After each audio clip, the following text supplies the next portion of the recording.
Wakisha kupiga hivyo vitu, basi mtu ana uwezo wa kukupiga wewe mzazi, anaweza akampiga jirani, akafanya chochote anachotaka kufanya. Kwamba huo ulevi ambao au hayo madawa ya kulevya yako chini ya nyumba yangu. Hapa kuna wakabaji, hapa kuna wauzaji wa madawa, hapa kuna kila aina ya balaa katika mtaa huu. Wanavuta, wanauza, wanaiba kuku, wanapika, yani ndo kama wapo kwao. Kuna msemo unaosema samaki mkunje angali mbichi. Msemo huu wa wahenga unaakisi hali halisi iliyoendelea kujitokeza katika jamii zetu, hususan katika shehia ya Bububu, ambapo baadhi ya vijana wameanza kupoteza mwelekeo na kujiingiza katika vitendo viovu kama uvutaji wa bangi, matumizi ya dawa za kulevya pamoja na uhalifu wa ukabaji. Ni jambo la kusikitisha kuona vijana ambao ndio nguvu kazi ya taifa na tegemeo la kesho wakigeuka kuwa tishio kwa usalama wa jamii. Badala ya kutumia nguvu zao kujiletea maendeleo, wamejikuta wakiingia katika makundi mabaya yanayowasukuma kufanya vitendo vinavyokiuka maadili na sheria. Sababu zinazopelekea hali hii zimekuwa zikitajwa kuwa ni pamoja na ukosefu wa ajira, malezi yasiyoridhisha, ushawishi wa marafiki pamoja na kukosa mwongozo sahihi wa maisha yao. Wengi wao huanza kwa majaribio ya kawaida, lakini hatimaye hujikuta wakizama zaidi katika matumizi ya dawa za kulevya na vitendo vya uhalifu. Uhalifu na ukabaji umeanza kushamiri katika maeneo hayo, hali inayowatia hofu wananchi na kuathiri maisha ya kila siku. ASAM Online TV imepata fursa ya kuzungumza na wananchi wa shehia ya Bububu, kilio chao kikubwa kwa vijana wao kubadilika kimaadili na haswa katika swala zima la kutoheshimu wazazi wao. Kero langu kubwa ni haya madawa ya kulevya, yanatuathiri sana sana sana. Kwa sababu nina mtoto wa miaka 13 wa kiume, haendi skuli, haendi chuoni, anafuatana na watu ambao siwo. Kwa hiyo juhudi zimekwenda, kwa hiyo hapa nikamhamisha kidogo. Sasa hivi nimepumzika kidogo roho yangu, lakini kero kubwa sasa kwamba huo ulevi ambao au hayo madawa ya kulevya yako chini ya nyumba yangu. Kwa hiyo kwa kulea watoto, na huku mtu unaenda kazini, huwezi kuamkea mtoto kila wakati. Mtoto akitoka, wewe na wewe umetoka, kwa hiyo huna muda wa kumhendo kila kitu. Kwa hiyo ndo kero langu kubwa. Na mtu ukimwambia vijana ambao ni watukutu wanajulikana, hawa sasa rasmi ni kwamba hawa ni watukutu, hawapungui vijana 10 wapo hapa ambao hawa wanajulikana sasa kwamba ni watukutu. Lakini inapotokezea kwamba vile watu waulizi shirikishi wamewakamata na wamewapeleka kituoni, siku ya kwanza ya pili wanatoka, wakitoka wanazidisha spidi zaidi, manake kwamba pale tulipokwenda ilikuwa nguvu yetu iko hapa, sasa hivi nguvu yetu tunazidisha zaidi. Hilo ndio lilokuwepo katika mji wetu, lakini vijana wapo, tuko nao. Sasa hii tunaiomba serikali sisi tusaidie kwa vijana hawa. Kuna mama hapa hivi sasa hivi wapo hapa, wanashindwa kukaa katika majumba yao. Imefikia pahali mama anakuja kunisikitikia mimi, naomba msaada wenu, mwanangu mimi ananihatarishia maisha mpaka kukaa ndani ya nyumba yangu, mimi mwenyewe sikai, naondoka na kwenda kwa watoto wangu wengine wa kike, na kukaa ndani ya nyumba yangu mimi nashindwa, kwa sababu kijana huyu anaweza kaja leo, kaja na mzigo huu, kaja na mzigo huu, nikimuuliza ananiambia ukiongeza maneno basi nitakachokifanyia usije ukaniuliza. Mama anashindwa kusema, na mama kishakuwa mtu mzima, inabidi mama akae tu amtizame mtoto wake. Sisi huu mtaa wetu kusema kweli una mtihani, tena mtihani mkubwa sana.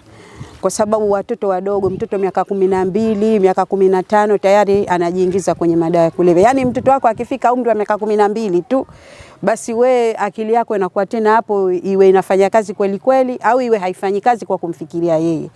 Yaani mtoto miaka 12 tayari analewa, anavuta bangi, anakula unga, anakaba, anafanya mambo hayo mabaya. Na ukitizama hizo baa tunasema hazipo, lakini ipo. Kuna baa moja inaitwa Machatu hapo. Watoto wetu huko ndo wanakoelekea.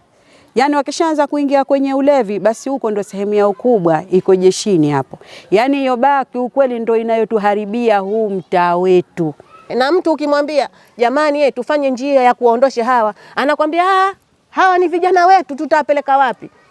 kweli ni vijana wetu, hatukatai, tuwafanyie mbinu waache basi na maisha mengine yaendelee. Lakini mtu akwambia haya ni maisha, ni vijana wetu. Na kwa nini anasema ni vijana wetu? Kwa sababu yeye hana mtoto hata mmoja, yupo yeye kama yeye. Kwa hiyo yeye hajali kitu, yeye ashakuwa mtu mzima, ashajijua maisha yake sasa hivi yako vipi. Kuna sisi watoto wetu wadogo, miaka 13, mtoto humuelewi, anaingia saa 8 za usiku, uko nje anafanya nini? Hakuna chingine anachokifanya, ni madawa ya kulevya na mengine yote ambayo siyo. Kwa hiyo wewe mama mtu hulali, huamki, unakuwa sijui hata unakuwa ukoje. Unakuwa huna saa ule ubinadamu, unajiona kama unaishi tu katika hii dunia lakini si binadamu.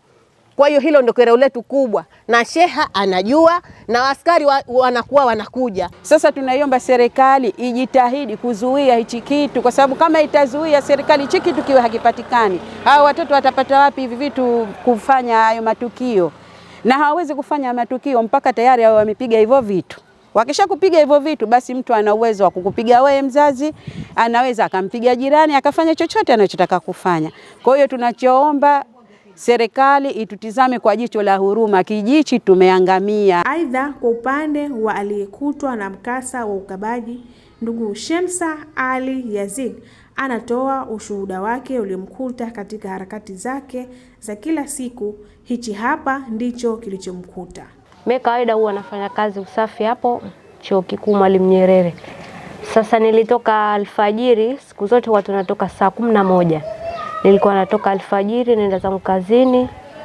Mbele wakati ndo nipo njiani naenda zangu kazini, nimepita sehemu nikamkuta mwanamume kasimama kwa mbele. Nikasema yule nina uhakika anataka kuniibia, lakini kwa vile nilikuwa namjua, nilikuwa sina wasiwasi sana, nina uhakika akinijua atakuwa hawezi kunizuru.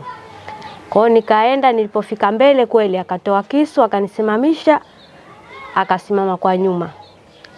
Akananisogeza, yani tunaenda mbele, nikanamuuliza kwani unataka nini? Namwambia kama unataka mkoba huu hapa chukua, kama simu ipo humu pia chukua. Akanambia mimi sitaki mkoba wala sitaki simu. Unataka nini? Wewe twende tu. Tukafika mbele, kwa bahati kulikuwa kuna taa. Akanimurika. Sasa kile kisu akananiumiza, nikamwambia hicho kisu umenekea sehemu mbaya kinaniumiza.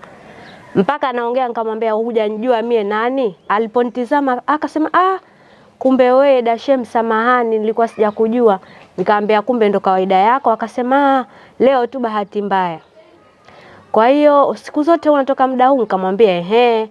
Akanambia basi samahani, usije ukamwambia mtu kama nimekufanyia hivi, maana ukimwambia itakuwa mtihani. Nikamwambia sisemi. Kwa hiyo akanipeleka mpaka kazini. Je, kwa upande wa ulinzi shirikishi wana lipi la kuzungumza juu ya matendo hayo ya vijana ambao hawana maadili kwa wazazi wao, majirani na hata watu waliozunguka shehia hiyo? Mashirikiano tunakosa kila sehemu, tunakosa kwa wananchi, tunakosa kituoni. Kwa sababu wakati mwingine unaweza kupeleka taarifa mtu asije. Wakati mwingine unaweza kumchukua mtu kampeleka kule, lakini baadaye hakuna mashirikiano. Wangapi tushakamata na gongo tushawapeleka kule. Unampeleka asubuhi, jioni mtu anatolewa. Na akija huku vile vile unamkuta na mkoba wake hapa anapita mitaani na uza gongo. Kwa sababu hata kujitolea tukafikia watu 7, bububu nzima hii linatukera sana. Wenzetu waliokuwa nalala mitaani nyumbani wao hali hawajali. Ndio maana sisi tumejitolea watu 7. Sisi roho zetu mkononi, uwezi amini. Tukipita sisi tunanyoshwa vidole hivi na vijana mapanga hapa. Wewe fikiria watoto wa kiuna kana walafu nyinyi watu 7 tu. Na pengine wakati mwingine unaweza kuwa uko peke yako, unapita njia wao wamekaa kitako kama hapo. Unafikiri utafanya nini? Hatuna msaada wowote ambao tunaupata sisi. Sisi ilikuwa tukichangisha shilingi 3,000 hapa. Watu pia kwenye majumba wanashindwa kutupa. Ninapotokezea jambo saa 8 za usiku tunapigwa simu sisi. Bwana njoo, unaacha nyumba yako, unatoka unampigia mwenzako simu, yuko bububu chini huko, mtu anatoka huko anakuja huko, pengine watu wawili wanatoka huko wanakuja huko. Na mapanga bwana, twendeni pale fulani.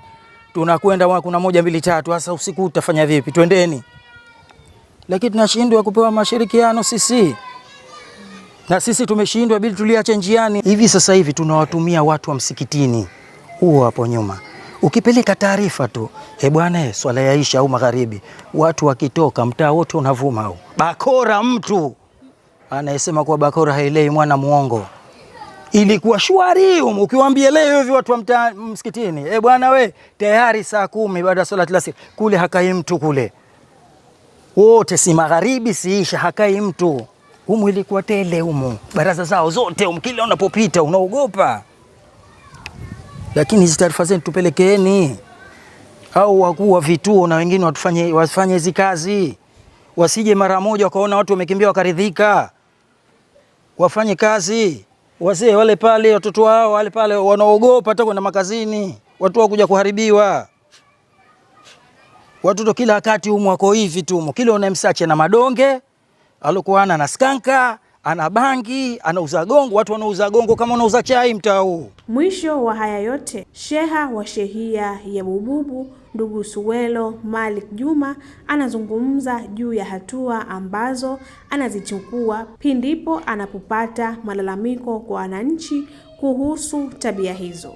Changamoto ambazo zinaelezewa au zilizoelezwa au zinazozungumzwa zipo kwenye shehia, possibility hiyo ipo. Na ni watoto wetu ambao wanatumia hayo masuala, ni watoto wetu wenye kuuza hayo masuala, lakini taarifa sahihi ya kwamba fulani anauza mimi sina. Sawa? Wapi panauzwa mimi sina. Saa ngapi panauzwa mimi sina. Taarifa zinaletwa kunauzwa bangi sasa hivi pala mtaa fulani. Okay, fulani nenda pala fulani, kacheki, anakwenda mzee, watu wapo, tunapiga simu, wanakuja wahusika, wanawachukua kama wanavyohusika. Lakini kubwa ambalo lipo sasa hivi, wakichukuliwa polisi, kwenda kupelekwa polisi, polisi watataka ushahidi, kwa sababu wajitokeze watu ambao watasimama moja kwa moja kuwatolea ushahidi wale waliochukuliwa. Bila hivyo asubuhi kesho mtawaona. Sawa? Na saa nyingine kinachorejesha nyuma kwamba wanaweza akaja polisi lakini wasiwakute na kile kitu, wakawakuta tayari tu wanahengi washatumia, kikasakwa kikakosekana. Kwa hivyo pale wanajitihada tu ya kwamba kama kuwashtua kwamba hichi kitu hakihusiki, hakipendezi na watu wanakipiga vita. Watoe taarifa mnamohusika na taarifa ziwe kwa wakati. Halafu jengine linalotakikana ni kwamba tukifanya kazi, tumemkamata mtu, wasiwe wagumu kutoa mashirikiano.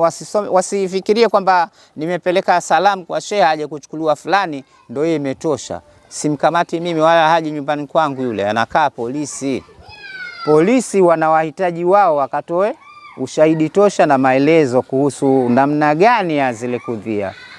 Lakini kama itakuwa hilo hamna, nitoe tu labda juzi sisi tumepata taarifa, nimepiga simu mimi mwenyewe kwa mkuu wa upelelezi kituo, katoka mbio kaja, lakini taarifa zenyewe zilikuwa haziko sahihi. Tuna nyumba fulani inauzwa bangi, tumekwenda mpaka kwenye nyumba. Mtoa taarifa nyumba gani tueleze? Hata ikutema wapi panauzwa bangi anapopajua. Kumbe taarifa kwamba tulioipata baada ya uchunguzi anazungumzia mtu waliokorofishana. Wamekorofishana, hilo ndo swala ambalo tumezungumza. Sasa zile sio taarifa sahihi, tunakuwa kama wale askari tunawachosha. Mara nyingine wanakuwa wanapuuza kwa sababu taarifa zetu haziko accurate. Sawa? Sasa hili swala pia nalo tulifikirie. Tunapozungumzia kitu, tuzungumzie kitu ambacho tutakuwa na uhakika wa kukikomesha. Swala lolote linakoma. Haya madawa ya kulevya, maana wanayajua na watoto wao ndio wanaofanya hicho kitu. Wanakula dawa, wanakula unga, sijui ndio nini. Wanaponunua wanapajua, nyumba zinazouzwa wanazijua, lakini Sijui ndo labda tutasema tumeitana ili tutoe elimu kwa watu wafahamu. Ni wazi kuwa tusipokuwa makini leo katika kuwalea na kuwaongoza vijana wetu, kesho tunaweza kujikuta tukilia kutokana na matokeo ya uzembe wetu. Hivyo basi, jukumu la kurekebisha hali hii ni la kila mmoja wetu. Wazazi wanapaswa kusimamia malezi bora, viongozi wa dini waendelee kutoa mafunzo ya maadili, na serikali kwa kushirikiana na taasisi mbalimbali ihakikishe inatoa fursa za ajira na elimu kwa vijana ili kuwaepusha na vishawishi visivyofaa. Kwa upande wao, vijana wanapaswa kutambua thamani ya maisha yao na kuchagua njia sahihi itakayowezesha kufikia ndoto zao. Kujiepusha na makundi mabaya ni hatua muhimu ya kujinusuru na madhara ya baadaye. Kwa pamoja tunaweza kurekebisha shehia ya Bububu katika hali ya amani na utulivu na kuhakikisha vijana wetu wanakuwa nguzo ya maendeleo badala ya kuwa chanzo cha matatizo. Na hizi ni ripoti za ASAM Online TV. Jina langu ni Hawa Jafar Hamis, lakini sambamba na mchanganya picha ni Madina Omar.